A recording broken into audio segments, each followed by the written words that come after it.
Salut, c'est Marco de Top for Fun. On se retrouve aujourd'hui pour la vidéo de test du Wiko View 3 Lite, le mobile que vous voyez tout de suite devant vous et dont je vous ai fait récemment la vidéo de déballage de cette fameuse boîte que vous voyez en haut à droite de cette image. Le Wiko View 3 Lite, c'est un mobile qui est commercialisé depuis juin 2019. On est en septembre 2019 lorsque je fais cette vidéo. Il est commercialisé au prix maximum conseillé de 129,99 €. On va donc arrondir à 130 €. C'est donc, vous l'avez compris, un mobile entrée de gamme. Je viens d'ailleurs de parler de son prix. Bon, forcément, vous vous en doutez, avec le temps, les prix diminuent, les prix baissent. Pour faire la bonne affaire, je le rappelle, il y a notre comparateur de prix, dont je mettrai le lien en commentaire, en annotation et en description de cette vidéo. Le Wiko View 3 Lite, un nom un peu long mais qui désigne bien ce qu'est ce mobile, à savoir donc un Wiko, c'est bien la troisième génération de View, donc c'est un View 3, donc troisième génération de View, et c'est le modèle Lite, puisque ce mobile existe, en tout cas le View 3 existe en trois versions, trois grandes déclinaisons. Il y a le View 3 Lite, que vous voyez tout de suite devant vous, le plus raisonnable on va dire en termes de spécification, mais aussi le plus modéré en termes de prix. Il y a le View 3 tout court, et puis il y a le View 3 Pro, des mobiles dont vous retrouverez également les tests sur la chaîne de Top for Fun. Le Wiko View 3 Lite, c'est un mobile un peu long donc en termes de nom, mais c'est un mobile autant vous le dire tout de suite, sympathique. C'est une bonne surprise. C'est une bonne surprise parce que pour son prix, je trouve qu'on a une configuration qui est homogène. Là, j'embraye un petit peu sur la conclusion et je vous donne déjà mon avis. Mais on est sur un mobile qui est doté d'une configuration homogène, qui en offre, je trouve, pour son argent et qui parfois surpasse même mes propres attentes. C'était notamment le cas pour la qualité photo. Mais on y reviendra d'ici quelques instants, puisque, comme toujours chez Top for Fun, on prend le temps de détailler les mobiles qui sont testés, et c'est ce qu'on va faire ici. On va prendre le temps de détailler ce View 3 Lite, un nom un peu long. Le View 3 Lite que vous voyez tout de suite devant vous est décliné en trois versions couleurs. Donc il y a la version tout de suite que vous voyez qui est la Blush Gold, une sorte de doré un petit peu rosé, rose derrière, un petit peu rose blanc nacré, contour doré sur les côtés, puisque c'est les contours. Ce téléphone existe aussi dans une autre déclinaison couleur qui s'appelle la Night Blue, et il existe également en Arctic Blin, donc les trois versions couleurs dont j'aurais probablement mis une petite illustration en bas à droite de cette image pour vous donner une idée de ce à quoi ressemblent ces trois déclinaisons. Le mobile se prend bien en main, il a des dimensions qui sont relativement raisonnables. Je dis relativement raisonnables parce qu'aujourd'hui on a des téléphones qui sont vachement grands, 16 pouces et plus, enfin 16 cm et plus, pardon. Et là, on est sur un téléphone qui reste relativement raisonnable en termes de dimensions. La prise en main reste donc, on va dire, globalement bonne. Le téléphone n'est pas particulièrement glissant, un petit peu, mais comme la prise en main est bonne, pas trop d'inquiétude là-dessus. Mais bon, il y a quand même des dimensions, alors je vais vous les donner, on va éviter de se les oublier, comme ça c'est 15,5 cm de long, 7,3 cm de large, et le tout pour 0,9 cm d'épaisseur, donc 9 mm d'épaisseur. On est plutôt dans les bons standards. En termes de poids, pareil, on est plutôt dans les bons standards avec 160 grammes. Si on fait le tour du design, on est donc sur un mobile qui présente bien. Je trouve que pour un mobile à 130 €, c'est déjà une très bonne surprise. J'ai cette impression d'un cadre métallique. Je n'ai pas la confirmation, mais j'ai l'impression que le châssis, le cadre est en métal. Par contre, donc, ce qui donne une bonne rigidité, on va dire, au cadre en lui-même. Par contre, on a un très léger renfoncement, notamment au niveau du dos, qui lui est en plastique. Et puis la face avant aussi, peut-être la vitre est un tout petit peu souple. Bon, c'est une vitre effet 2,5D, mais c'est pas la plus résistante des Corning Gorilla, ça c'est certain. Sur le côté gauche du mobile, donc dans ce cadre, on retrouve ici les slots qui permettent de glisser les cartes SIM ou cartes micro SD. Sur le dessus du mobile, ici on le remarque, il y a bien le mini jack, il n'a pas été sacrifié, on remerciera Wiko pour ça. Sur le côté droit du mobile, on retrouve le bouton on-off ainsi que le bouton de contrôle de volume plus-moins. Et en dessous du mobile, on retrouve l'entrée micro primaire, le connecteur micro USB, donc ça n'est pas de l'USB-C, c'est du micro USB, et la grille du haut-parleur, puisque le haut-parleur est ici, situé sur la tranche inférieure, et il est mono, il est unique. Sur le dos du mobile, on retrouve donc ce fameux dos ici dans la version que je vous ai indiqué comme étant la Blush Gold avec le bon accent. Ce blanc nacré rosé, on retrouve notamment le marquage Wiko, ça brille vraiment dans tous les sens. On retrouve le flash LED qui accompagne le double capteur photo, sur lequel je reviendrai ici quelques instants. Ce capteur photo qui forme une très légère, on la distingue peut-être excroissance au dos du mobile, mais ça reste très léger et on appréciera notamment, et je ne sais pas si on va pouvoir le voir, que la vitre justement qui protège les deux capteurs photo est entourée d'un tout petit anneau, on dirait une sorte d'anneau métallique qui surélève un petit peu, donc ce qui veut dire que quand vous posez le téléphone comme ça sur une table, normalement vous devriez diminuer le risque, en tout cas ça diminue le risque d'abrasion de la vitre elle-même, ça va plutôt rayer le cerclage qui est autour.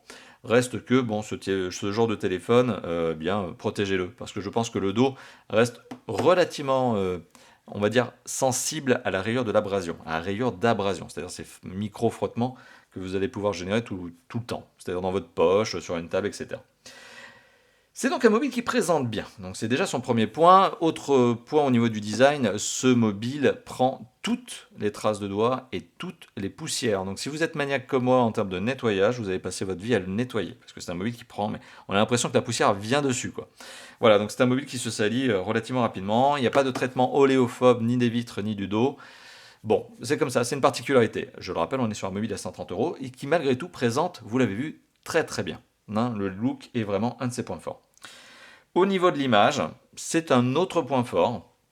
C'est un écran ici de belle diagonale, puisqu'on est sur un écran qui fait presque 6,1 pouces, précisément 6,09 pouces de diagonale. Ce pour une diagonale qui fait donc presque 15,5 cm au format 19 neuvième. C'est-à-dire qu'on n'est pas au format 16 neuvième, on est sur le format 19 neuvième, donc un peu plus allongé. Alors ça présente un avantage, ça présente l'avantage de vous donner plus de pixels. Donc de fait, on a une résolution plus importante que ce qu'elle n'aurait pu être à la base, puisque l'écran il est plus long, il est plus allongé.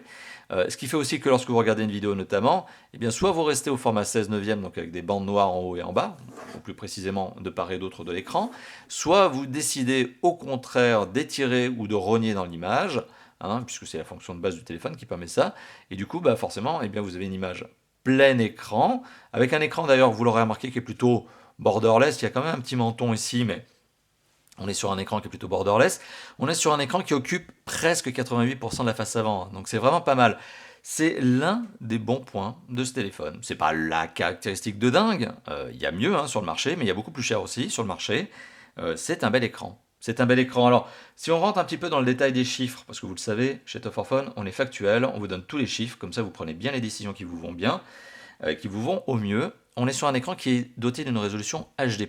Donc c'est-à-dire qu'on est au-dessus de la HD, donc théoriquement c'est 720p, tout court, 1280 par 720, mais comme on est sur un ratio 19 neuvième, on a plus de pixels, donc on a 1560 pixels par 720 pixels, donc on est sur du HD+. Le tout pour un écran de 6,09 pouces, ça nous donne une densité de pixels de 282. Alors ça fait beaucoup de chiffres comme ça, mais si je vous explique un petit peu avec des mots on va dire plus simples, on est en dessous des 300 pixels par pouce, ce qui veut dire qu'un amateur avec un regard averti, cette personne qui aime bien, peut-être vous, qui aime bien la belle qualité d'image, forcément vous pourriez sentir un petit manque de netteté. Reste que quand vous regardez une vidéo, normalement ça se passe bien, on a même plaisir à regarder des films sur ce téléphone. Donc c'est pas un problème dans l'absolu, mais on peut, pour les amateurs avertis, remarquer ce petit manque de netteté. C'est sûr, si on compare à des ultra haut de gamme ou à des hauts de gamme, on n'est pas dans la même catégorie. Alors l'écran dispose aussi de deux autres avantages. Premièrement, en termes de couleurs, on est plutôt sur des couleurs, on va dire, plates. Alors c'est pas fade, c'est pas pâle, mais c'est plutôt plate, dans le sens où elles sont pas sursaturées, elles sont pas saturées à fond, comme ne le sont les couleurs proposées par un écran AMOLED. Donc on est sur un écran IPS plutôt calme en termes de gestion des couleurs, plutôt calme en termes de colorimétrie. En termes de luminosité, on est sur un écran qui gère plutôt correctement sa luminosité, c'est-à-dire qu'on arrive à atteindre les 400 nits, donc les 400 candela par mètre carré. Un haut de gamme, c'est 600, 700, ou parfois même 900. Ici, on est à 400. Plus le score est élevé, mieux on voit justement le contenu de l'image, l'image en elle-même, le contenu de l'écran, quand on est par exemple exposé à la lumière du soleil.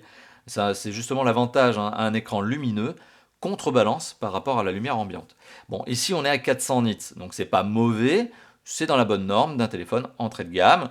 Je le rappelle, dans les catégories des entrées de gamme, on a encore des téléphones qui sont plutôt dans les 300 nits, ce qui veut dire qu'ils manquent vraiment, eux, pour le coup, de luminosité. Ils manquent de puissance.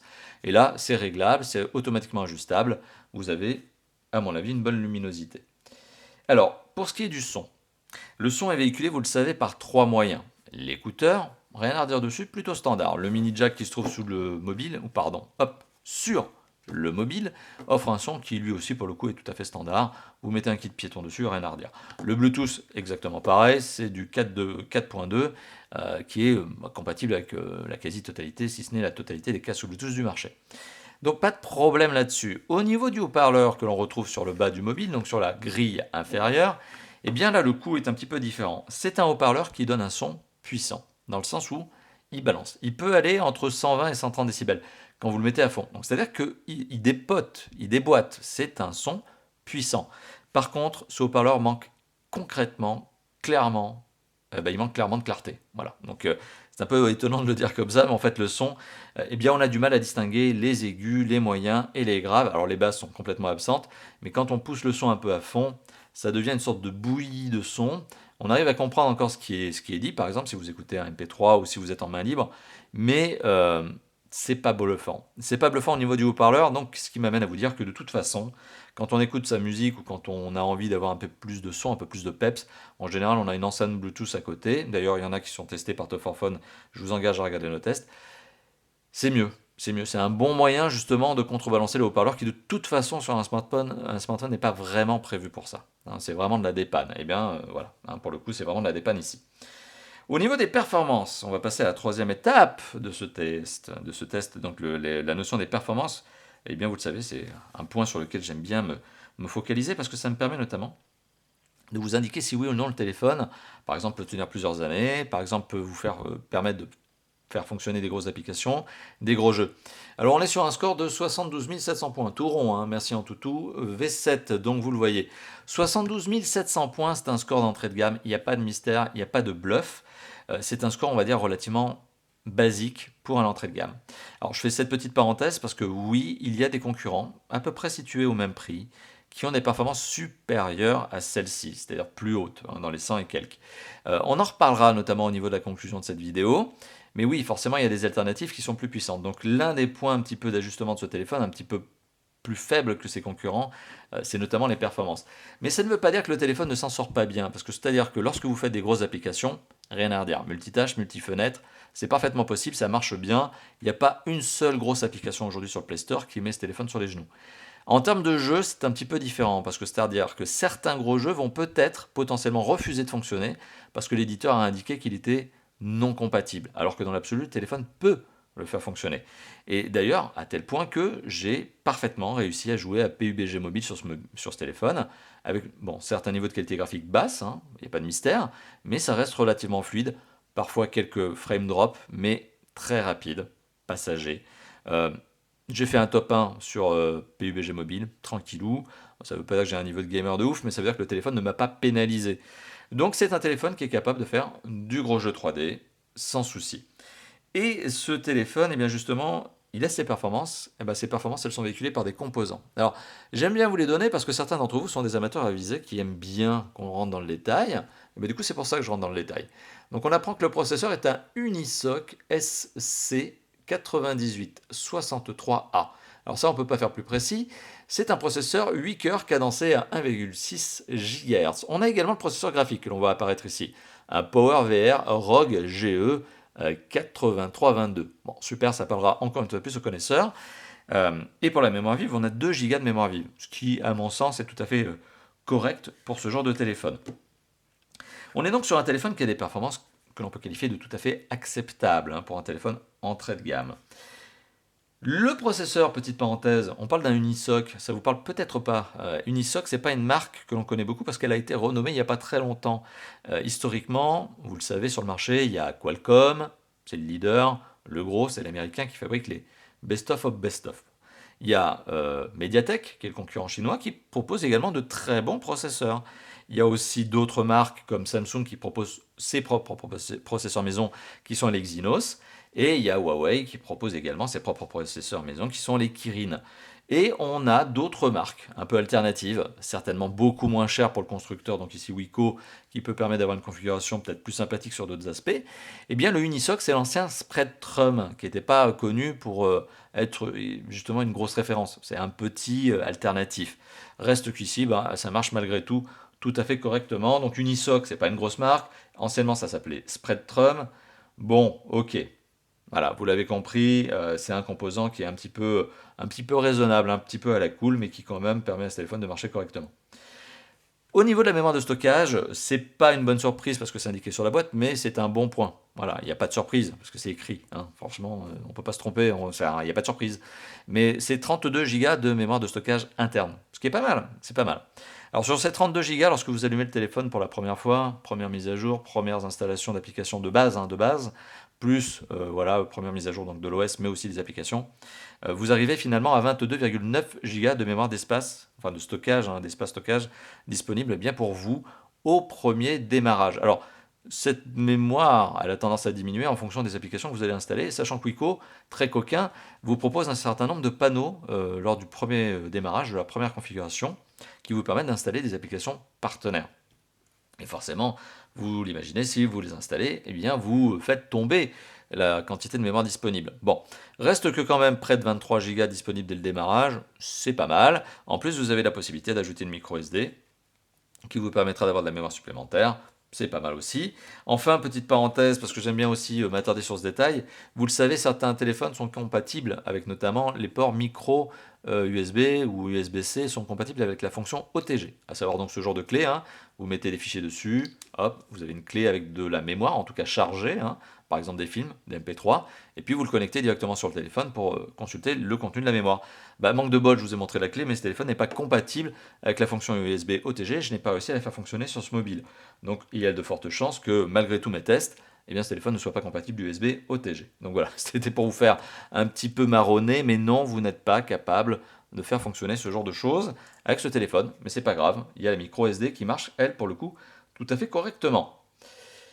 On va maintenant parler de la connectivité de ce téléphone. Bonne ou pas bonne? Eh bien la connectivité est plutôt satisfaisante. On est sur un téléphone qui est un téléphone 4G LTE. Alors 4G LTE, ce qui est déjà un bon point.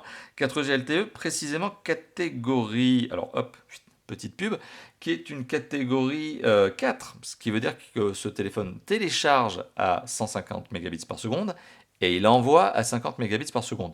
Bon, dites-vous que c'est plutôt votre opérateur qui n'arrivera pas à suivre plutôt que le téléphone en lui-même. Généralement, les opérateurs ont du mal à vous donner plus de vitesse que ce que je viens de vous donner, hein. C'est très, très, très rare. Alors, je sais que certains d'entre vous aiment bien m'envoyer des captures, des print screens, des captures d'écran de leur téléphone avec les vitesses démentielles de 300 et quelques, etc. C'est très... Oui, ok, c'est vrai, on peut y arriver dans l'absolu. Comme moi, j'ai aussi fait des tests à 1 giga 2, hein. Je veux dire, en 5G, ça marche aussi, c'est faisable. Sauf que c'est sur des trucs très ponctuels, c'est des tests. Voilà, donc c'est un téléphone 4G catégorie donc 4. Ça parlera aux amateurs avisés. Autre chose qui parlera aux amateurs avisés et aux personnes qui aiment bien justement avoir des informations pour la compatibilité opérateur, cette 4G elle est dotée de la fréquence B1, B3, B7, B20 et bonne nouvelle B28.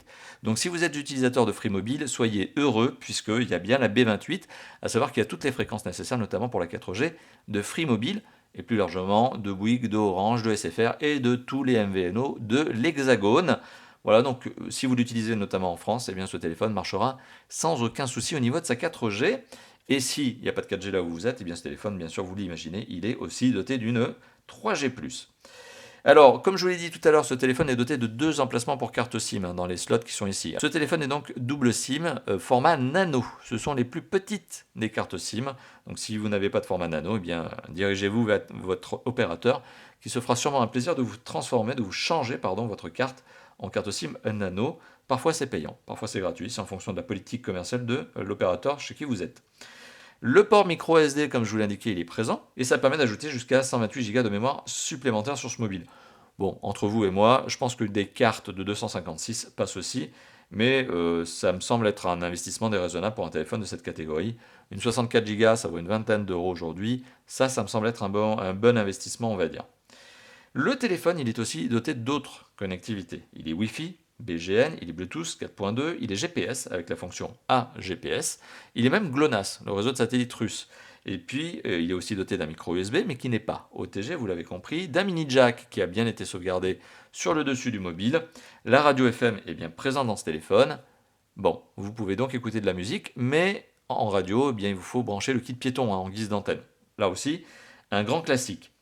Ce téléphone, à la différence justement de ses deux grands frères, qui sont les Wiko View 3 et View 3 Pro, ne dispose pas du capteur d'empreinte digitale. C'est ballot, il n'y en a pas, et donc c'est aussi ce qui permet à ce téléphone d'être moins cher.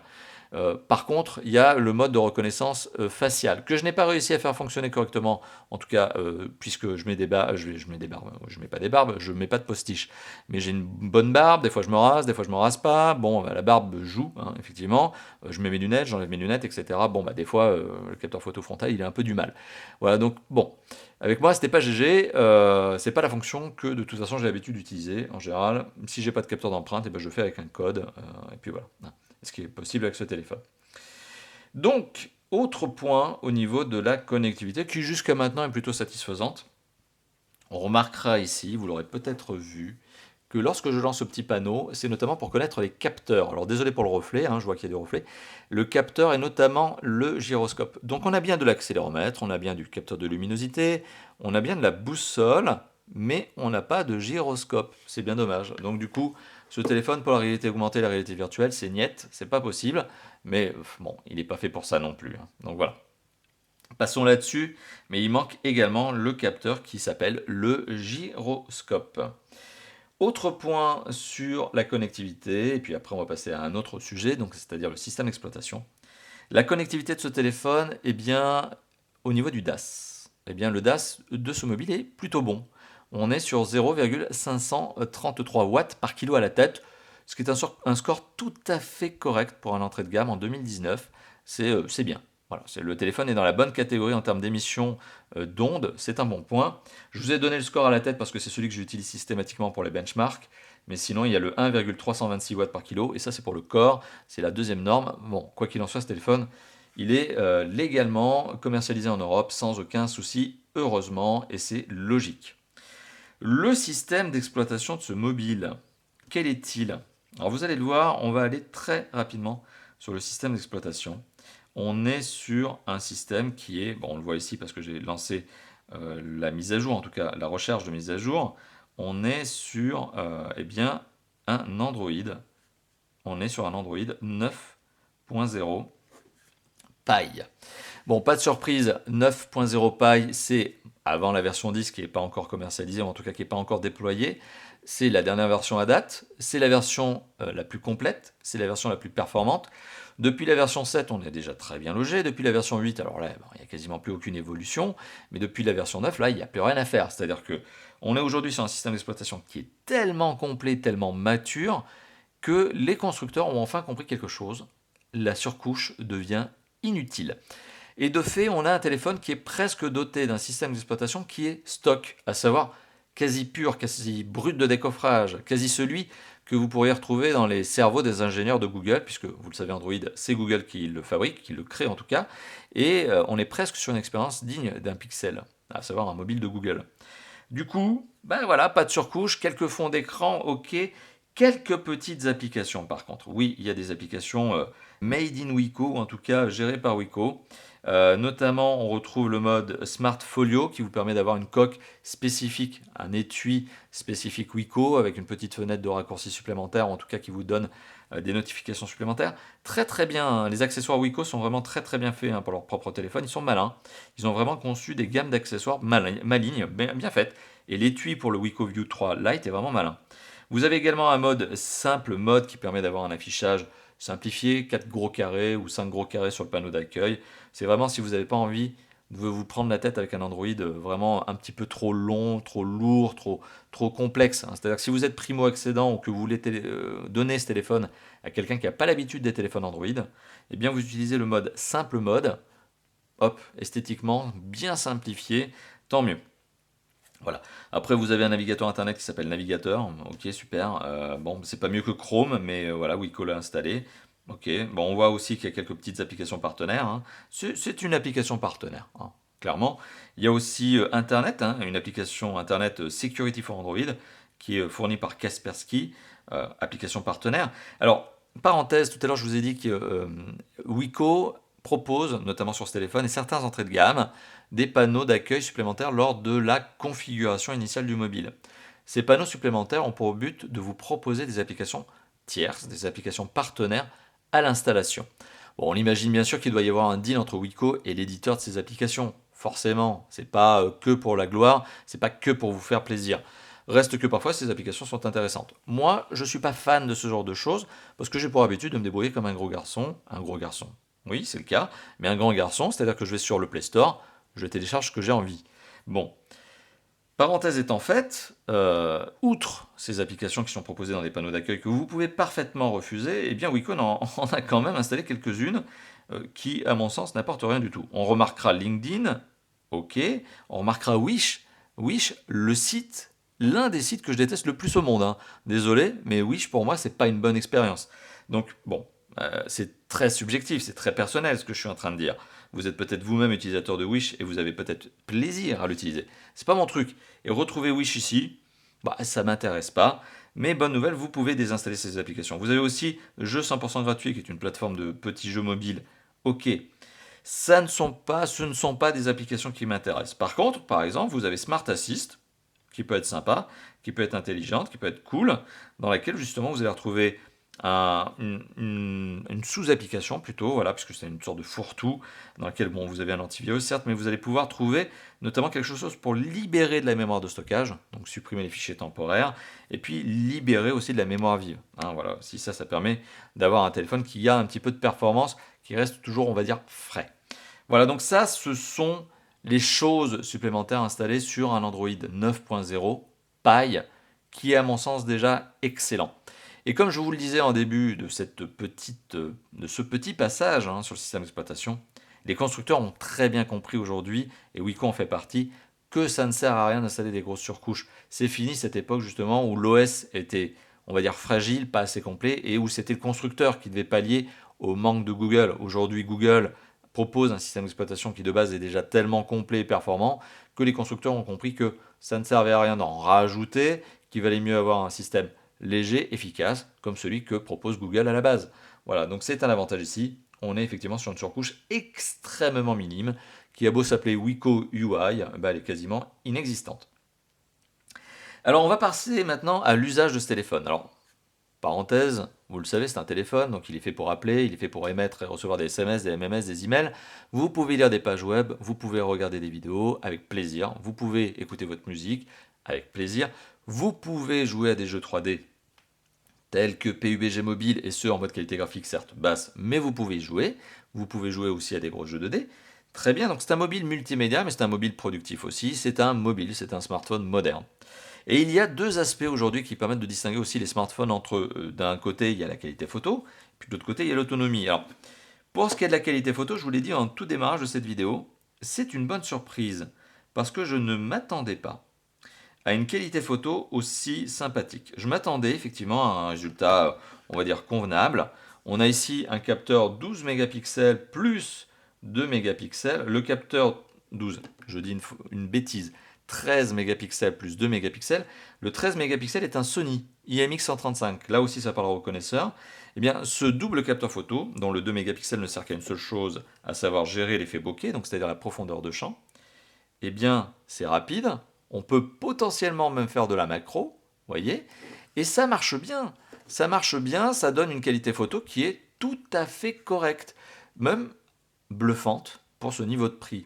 C'est l'un des bons points de ce téléphone, c'est que la qualité photo offerte par le capteur dorsal est tout à fait correcte. La gestion des couleurs, la gestion de la luminosité, la netteté et donc le piqué de l'image, tout est bon. Tout est bon pour un téléphone à 130 euros. On n'est certes pas sur un mobile ultra haut de gamme avec 4 capteurs photo, 48 mégapixels, etc. Non, c'est pas ça. On est sur un capteur photo, un double capteur d'un mobile à 130 euros, mais ça marche très bien. Ça marche très bien. Et la qualité photo offerte, tout à fait correcte. Alors, parenthèse étant faite pour la qualité du capteur dorsal, vous pouvez également filmer, si jamais vous avez envie de faire des petites vidéos, en 1080p 30 images par seconde. Donc 1080p 30 fps.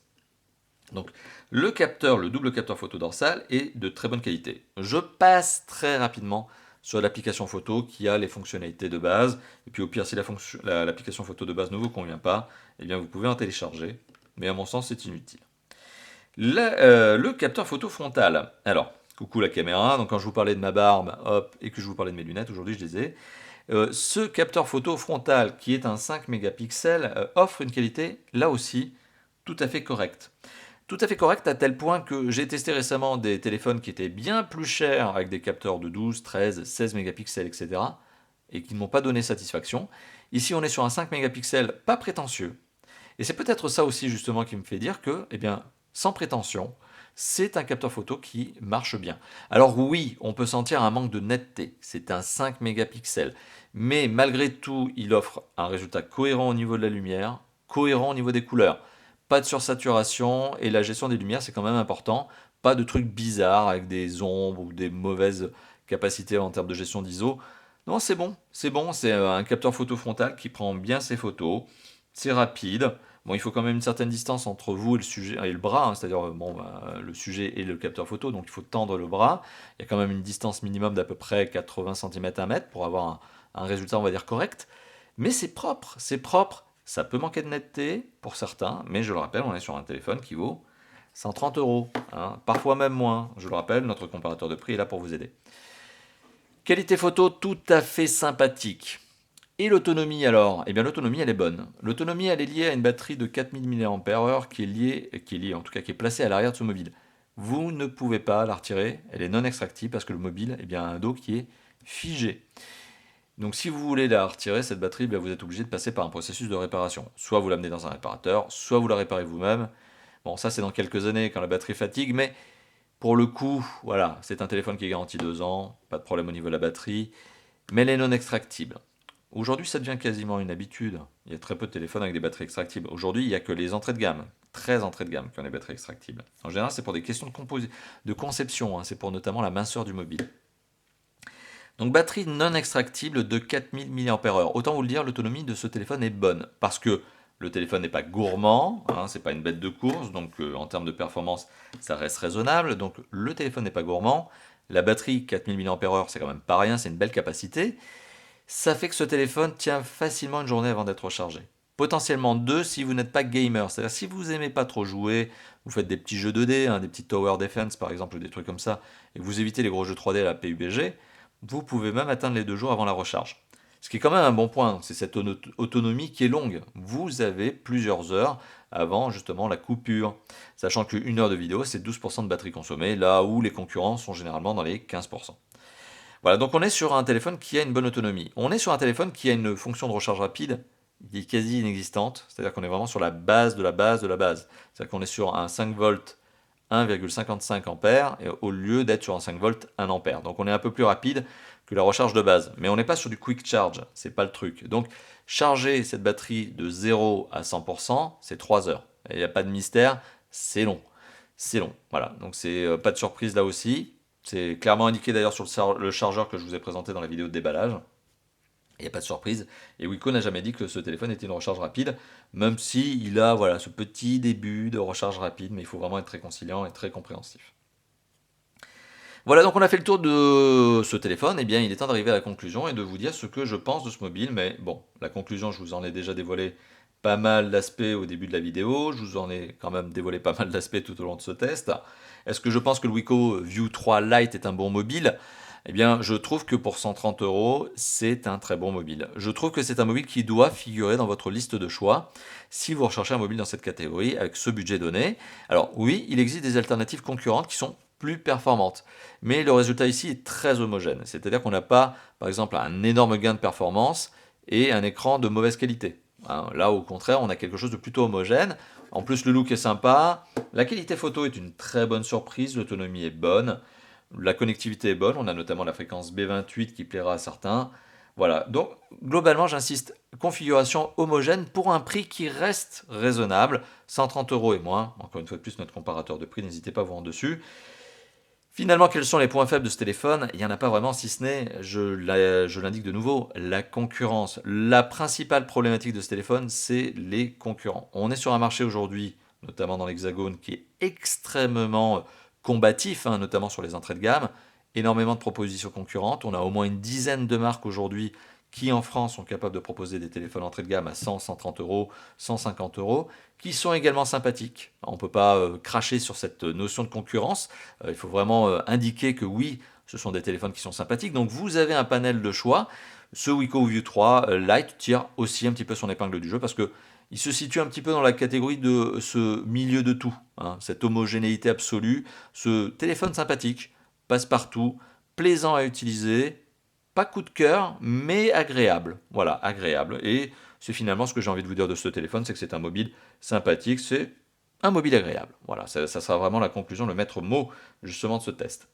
Voilà, donc merci d'avoir vu cette vidéo. Si cette vidéo vous a plu, vous le savez, vous pouvez lâcher le petit pouce bleu du bonheur, qui veut dire que le test, c'est un test qui vous plaît.